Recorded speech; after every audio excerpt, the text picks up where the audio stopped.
जिल्हा परिषद आणि पंचायत समिती सार्वत्रिक निवडणूक 2026 जत तालुक्यात एकूण 9 जिल्हा परिषद गट आणि 18 पंचायत समिती गणांकरिता निवडणूक प्रक्रिया सुरू आहे। काल दिनांक 22 जानेवारी रोजी छाननी प्रक्रिया पार पडली।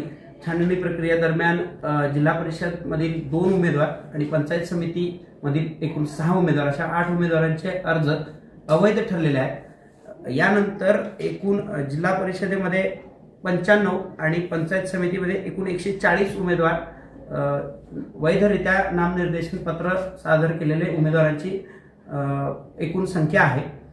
यापुढे आज 23 आणि 24 तारखेला निवडणूक मतदान केंद्रावरचे जे कर्मचारी आहेत त्यांचा प्रशिक्षण आहे।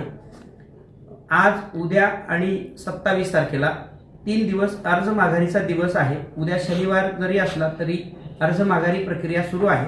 त्यामुळे जे अर्ज माघारीसाठी उमेदवार येणार असतील तर त्यांच्यासाठी कार्यालय उघडे आहे। 27 तारखेला अर्ज माघारी दुपारी 3 वाजेपर्यंत अर्ज माघारीचा कालावधी आहे। त्यानंतर चिन्ह वाटपाची प्रक्रिया केली जाईल।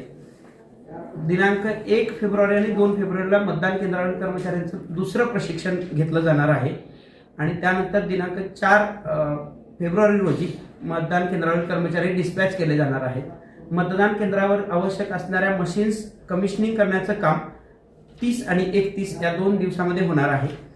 त्या दिवशी सर्व उमेदवार यांना आम्ही लेखी पत्राद्वारे देखील कळवले जाणार आहे की मशीन कमिशनिंगची जी प्रोसेस आहे ते पाहण्याकरिता आपण उपस्थित राहावे आणि त्याचबरोबर निवडणुकीसाठी जी काही कर्मचारी आणि इतर जी व्यवस्था आहे ती परिपूर्णपणे पार पाडलेली आहे। तयारी त्याची देखील पूर्ण झालेली आहे। इतर कोणती अडचण असेल किंवा उमेदवारांना कोणत्याही बाबतीत शंका असेल तर आमच्याकडे मदत कक्ष आम्ही स्थापन केलेला आहे, तर त्याचा देखील सर्व उमेदवारांनी मतदारांनी वापर करावा। धन्यवाद।